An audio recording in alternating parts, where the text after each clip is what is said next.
One of my online kettlebell clients recently asked me some great questions about the Turkish Getup, specifically coming back down to the ground in the Getup, and that's what I want to share with you today, some of the pointers I went over with him.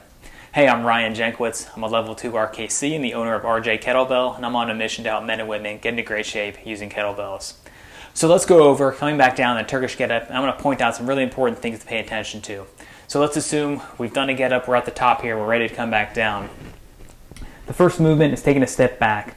Some people will have this movement be very short, so their step back is really short, and this can impact them when we try to bring the leg through and have a seat, because the front leg will be blocking. So we just need to make sure we step back far enough so that we have enough space to bring the leg through and have a seat.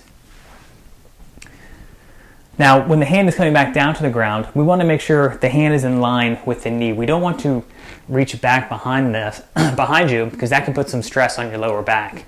So what I do is I'll slide my hand down my thigh and then move it away from my body by maybe about a foot. That way I can actually feel my core and hips working, and I can move back and forth, put the weight in my hand, put the weight in my hips.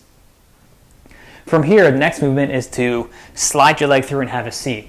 One thing we want to avoid is sliding the entire body forward, so we want to avoid this, because that leaves a really big angle between your hand and your hip.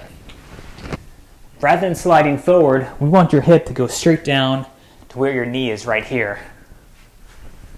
So your hand is much closer to your hip, it's going to be a much stronger base. The next step is to come down to your elbow. So what we want to avoid is kicking the elbow out here. We want the elbow to go straight down to the ground. We want to make sure that we pause here rather than going all the way down to the back. And then just come down slowly. Think about rolling down and then bring the bell down. So if you really slow down and really focus on those things I just talked about, I think your Getup is going to be a lot stronger and safer. If you have any more questions about the Turkish Getup or kettlebell training, please send me a message. Stay strong.